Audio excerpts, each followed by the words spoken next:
Hello friend, welcome back to my YouTube channel Anutech education. Anutech education में आपका सभी का बहुत बहुत स्वागत है। आज की क्लास में हम लोग देखेंगे सरल भाषा में अंग्रेजी को कैसे सीखें। यदि आप इस वीडियो को देखेंगे तो इसके बाद आप भी आसानी से इंग्लिश पढ़ना सीख जाएंगे। और प्लीज़ आप इस वीडियो को पूरा देखिएगा और यदि कोई पेरेंट्स इस वीडियो को देख रहा है तो वह अपने बच्चों को भी ज़रूर दिखाइएगा। मैं इस वीडियो में बताने वाली हूँ कि कैसे वॉवेल्स लगते हैं और कैसे उनका ट्रांसलेट होता है। ये सारी चीज़ें मैं आप लोगों को बहुत आसान तरीके से बताने वाली हूँ, तो प्लीज़ वीडियो को स्किप बिल्कुल मत करना। और यदि चैनल पे नए हैं तो चैनल को सब्सक्राइब जरूर कर लीजिए, और ताकि आप लोगों को आने वाली हर एक नोटिफिकेशन मिलती रहे। तो देखते हैं हम लोग आज अपने इंग्लिश रीडिंग वाले टॉपिक को कि इंग्लिश रीडिंग हम कैसे कर सकते हैं, हम बच्चों को आसानी से कैसे इंग्लिश रीडिंग करना सिखा सकते हैं। ओके, यदि आपको पूरी 12 कड़ी नहीं भी आ रही है तो यदि आपको सिंपली क ख ग घ के बारे में यदि पता है तो उस बेस पर भी आप इंग्लिश बोलना आसानी से सीख सकते हैं। फर्स्ट वर्ड देखेंगे अब हम PLAY। इस LAY का मतलब होता है ले। ओके, ले में यदि P जुड़ गया है तो इसका मतलब क्या हो जाएगा। यदि ले में P जुड़ा है तो आधा प का उच्चारण होगा और हम इसे पढ़ेंगे प्ले। ओके, उसी प्रकार LAY में C जुड़ा हुआ है तो हम इसे पढ़ेंगे क्ले। ओके, ये आधा क का उच्चारण करेगा। ओके, अब है MAY, हम इसे क्या क्या पढ़ेंगे में। DAY डे, RAY रे, SWAY इसे हम बोलेंगे स्वे। ओके, रे मीन्स पता है आप लोगों को, रे मीन्स होता है किरणें। ओके, या किरण बोलते हैं। तो यदि AY लगा है तो उसका मतलब होगा एक ही मात्रा के रूप में उच्चारण होगा, लेकिन यदि P और LAY लिखा हुआ है तो इसका मतलब होता है ले। ओके, तो उसी प्रकार A और Y का मतलब हम कह सकते हैं कि एक ही मात्रा के रूप में करेंगे। तो हमारे कैसे वर्ड बनेंगे प्ले, क्ले, में, डे, रे, स्वे। ओके, इतना समझ में आया आप लोगों को। ये आधा क है ये। ओके, थोड़ा सा मिस हो गया लिखने में, ये आधा क है तो इसे हम क्ले पढ़ेंगे। नेक्स्ट देखते हैं अब हम क्या है नेक्स्ट वाला वर्ड हमारा JUG। अब हम इसे क्या पढ़ेंगे, अब हम यहाँ U का उच्चारण नहीं होगा। ठीक है, यहाँ पे क्या होगा JUG। अब हम इसका कोई भी उच्चारण नहीं करेंगे U का, तो हम इसे क्या पढ़ते हैं जग। ओके, ऐसे तो U है तो हम ऐसे पढ़ेंगे कि JUG है तो कई लोग जुग पढ़ लेते हैं, लेकिन नहीं, यदि बीच में U आ रहा है दो वर्डों के बीच में तो उसका कोई उच्चारण नहीं होगा। जैसे इसे पढ़ेंगे हम जग, MUD mud. Okay, mud means कीचड़ होता है, जग तो आप लोगों को पता ही है। BUG बग, TUG टग, RUG रग, BUT बट। ओके, और CUT कट, है ना। हम लोग इसको बुट कुट इस टाइप से नहीं पढ़ेंगे, हम इसे पढ़ेंगे यदि यू दिया है दो वर्डों के बीच में तो हम इसे जग, मड, बड। अब नेक्स्ट देखेंगे हम, जैसे दो वर्डों के बीच में यदि डबल ई का प्रयोग किया जाता है। ठीक है, जैसे अभी हमने देखा दो वर्ड हैं के और पी, वैसे यहाँ WPSP। ओके, इनके बीच में हमने देखा कि कहीं पर भी हमें डबल ई का प्रयोग मिलता है, तो डबल ई को देखकर हम लोग इसका प्रयोग बड़ी की मात्रा के रूप में करते हैं। जैसे KEEP, इसे हम बोलेंगे कीप। इसी प्रकार डबल ई यदि आता है तो डबल ई का हम लोग बड़ी की मात्रा के रूप में प्रयोग करते हैं, तो ये हो जाएगा कीप। फिर है WEEP वीप, SLEEP तो क्या हो जाएगा, SL है तो आधा स, लीप, इतना हमने पढ़ा, लीप था उसके पहले S लग गया तो स्लीप हो गया। उसी प्रकार देखा हमने S के बीच में डबल ई फिर मिल गया हमें S और P के, तो हम इसे पढ़ेंगे सीप। और इसे पढ़ेंगे जीप। ओके, इतना समझ में आया आप लोगों को कि यदि किन्हीं भी वर्ड के बीच में यदि हमें डबल ई मिल जाता है तो हम डबल ई का प्रयोग किस रूप में करते हैं? बड़ी की मात्रा के रूप में करते हैं। ओके, नेक्स्ट देखते हैं अब हम लोग। जब कहीं भी ए और आई बीच में आता है तो उसका मतलब होता है हम लोग एक ही मात्रा के रूप में उसका उच्चारण करते हैं। हम इससे पहले भी हम इसके बारे में बात कर चुके हैं। तो हमने देखा कि दो वर्डों के बीच में हमने देखा ए और आई आया, जैसे यहाँ पे डबल ई आ रहा था तो हमने क्या किया था अभी पहले कि डबल ई था तो हम बड़ी की मात्रा के रूप में कर रहे थे। उसी प्रकार यदि यहाँ ए और आई आता है तो हम इसका प्रयोग एक ही मात्रा के रूप में करते हैं। अब हम इन्हें कैसे पढ़ेंगे? TAIL, इसे हम पढ़ेंगे टेल। टेल नहीं पढ़ेंगे हम, इसे थोड़ा सा जोर लगाएंगे जैसे टेल। ओके, फिर NAIL तो हम इसे पढ़ेंगे नेल। या JAIL दिया है तो हम इसे पढ़ेंगे जेल। ओके, थोड़ा सा जोर लगाना है, जेल जेल नहीं पढ़ना है हमें, जेल। GAIL, इसे हम क्या पढ़ेंगे? गैल। SAIL, इसे पढ़ेंगे हम लोग सेल। AI का उच्चारण ए की मात्रा के रूप में करते हैं हम लोग। अब नेक्स्ट देखते हैं। अब देखा हमने कि बीच में ELL आ रहा है। ओके, एक वर्ड है उसके बाद में हमने देखा ELL, ELL, ELL, ELL और यहाँ भी ELL का प्रयोग किया गया है। तो अब हम इसे क्या करेंगे? अब हम इसमें ये देखेंगे कि W के लिए क्या आता है व, ई के लिए क्या आता है ए की मात्रा, और यहाँ डबल एल है तो हम उसका एक ही एल लेंगे। तो इस प्रकार हमारा वर्ड बना वेल। टेल, वेल मीन्स होता है अच्छा, टेल मीन्स होता है कहना। उसी प्रकार HELL हम इसे पढ़ेंगे हेल। BELL बेल और FELL फेल।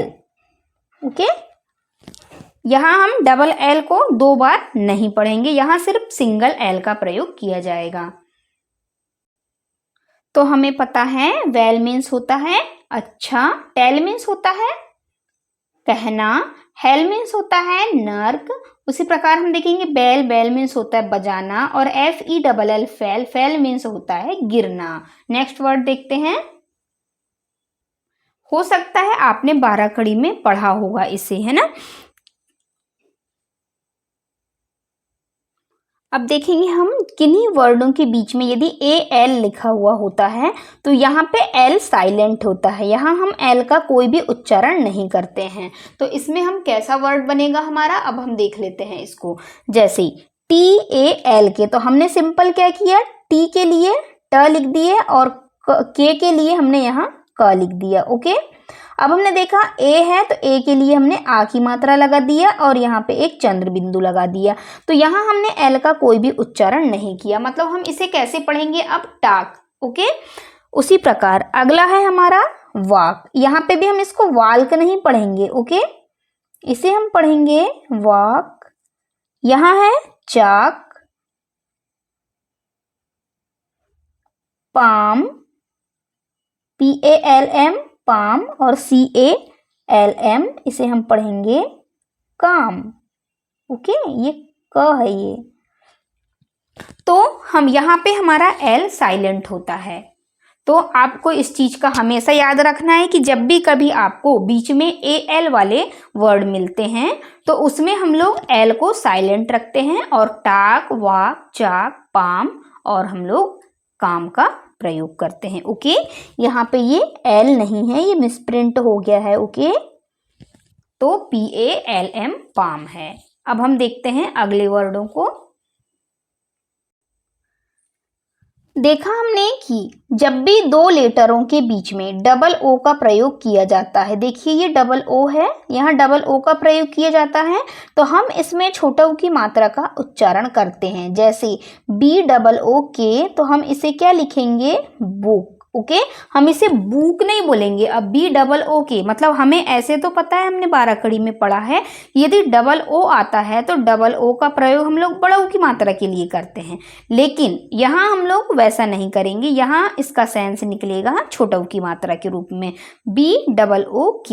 ओके, तो डबल ओ का छोटा ओ की मात्रा के रूप में निकलेगा इसका सेंस, और हम इसका प्रोनाउंसिएशन बुक पढ़ेंगे। उसी प्रकार COOK cook, FOOD food, TOOK टुक, और LOOK लुक। आपको इनका हिंदी मीनिंग तो पता ही होगा। बुक मतलब पुस्तकें होता है, तो हमें पता है बुक मीन्स होता है किताब, कुक मीन्स होता है पकाना, ओके, फूड मीन्स होता है खाना या भोजन, टुक मीन्स होता है लेना, ओके, और लुक मीन्स होता है देखना, एक झलक किसी चीज को देख लेना।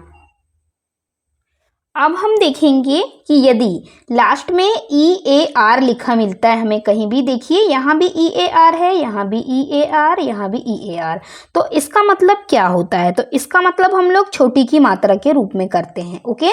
जैसे EAR देखा तो इसका मतलब हम लोग छोटी की मात्रा के रूप में करेंगे। देखते हैं कैसे बनता है इसे। अब हमने लिखा YEAR, तो हम इसे ईयर पढ़ते हैं, ठीक है। अब हम यहाँ छोटी की मात्रा तो लगा नहीं सकते, ये ऑलरेडी ई छोटी की मात्रा ही है, ओके, तो हमने इसे पढ़ा ईयर। उसी प्रकार हमने देखा TEAR, तो हम इसे पढ़ेंगे। इसका मतलब हमने देखा कि EAR का मतलब होता है छोटी की मात्रा, तो छोटी की मात्रा अब किस पे लगेगी? टी पे लगेगी, तो अब हम इसे कैसे पढ़ेंगे? Tear, okay. अब है हमारा नेक्स्ट, जैसे हम अभी सी को छोड़ देते हैं, यहाँ लिखा है LEAR, तो हम इसे पढ़ेंगे लियर, लेकिन यहाँ लग गया सी, तो इसका मतलब हो जाएगा क्लियर, ओके। तो हम इसे कैसा लिखेंगे अब? क्लियर। तो छोटी की मात्रा किस पे लगेगी? क पे, क्लियर, ओके। उसी प्रकार ये क्या है? ईयर, ओके, तो इसी प्रकार हम इसे पढ़ेंगे फियर। फियर किस में छोटी की मात्रा लगेगी? F पे, फ पे, ओके। उसी प्रकार देखेंगे हम NEAR, तो हम इसे पढ़ेंगे नियर। उसी प्रकार DEAR, तो हम इसे पढ़ेंगे डियर, क्योंकि EAR का मतलब हम लोग किस में करते हैं? छोटी की मात्रा के रूप में हम इसका उच्चारण करते हैं, ओके। प्रकार BEAR, तो हम इसे क्या पढ़ेंगे अब? बियर। WEAR, इसे हम क्या पढ़ेंगे अब? वियर। GEAR, गियर, और HEAR, इसे हम पढ़ेंगे हियर, ओके। तो हमने देखा EAR यदि हमें कहीं लिखा मिलता है तो हम लोग उसका प्रयोग छोटी की मात्रा के रूप में करते हैं। अगला है हमारा कि यदि कहीं भी आपको AIR लिखा मिलता है, जैसे यहाँ भी AIR है, देखिए सभी में AIR लिखा हुआ मिल रहा है, तो इसका मतलब हम लोग क्या करते हैं? ए की मात्रा और य का उच्चारण करते हैं, ओके। जैसे हम देखेंगे यहाँ पी के लिए हमने क्या किया, यहाँ पे प के लिए पी आ गया था और हमने सिंपल आर को हमने क्या लिखे? र, ठीक है ना। लेकिन अब हम इसके लिए क्या करेंगे? IR है, तो इसका मतलब हो जाएगा पे, और बीच में हमने लगाया य, तो क्या हो गया ये? Pair, okay. उसी प्रकार हमने देखा कि फेयर, FAIR, फेयर। अब CHAIR है, तो च के लिए क्या होता है? CH मतलब च, तो हम इसे पढ़ेंगे चेयर, और HEAR, तो हम इसे पढ़ेंगे हेयर। तो हमें ये पता चला कि यदि AIR है तो उसका मतलब हम लोग ए की मात्रा और य के रूप में उसका उच्चारण करते हैं हम लोग। तो हमारा क्या बने वर्ड हमारे? Pair, fair, clear, chair, hair. I hope आप लोगों को समझ में आया होगा आज मैं जो चीज़ बता रही थी। तो इस प्रकार आप लोग बहुत आसानी से सारे वर्डों की हिंदी कर सकते हैं और बहुत ही आसान से आसान तरीके से आप लोग इंग्लिश पढ़ना सीख सकते हैं। उम्मीद करती हूँ आज की क्लास आप लोगों को पसंद आई होगी और यदि चैनल पे नए हैं तो प्लीज़ चैनल को लाइक शेयर और सब्सक्राइब ज़रूर कर लेना, ताकि मेरे ऐसे ही छोटे छोटे कॉन्सेप्ट आप लोगों को प्रतिदिन मिलते रहें। तो मिलते हैं अब हम अगली क्लास में, तब तक के लिए okay, thanks for watching this video.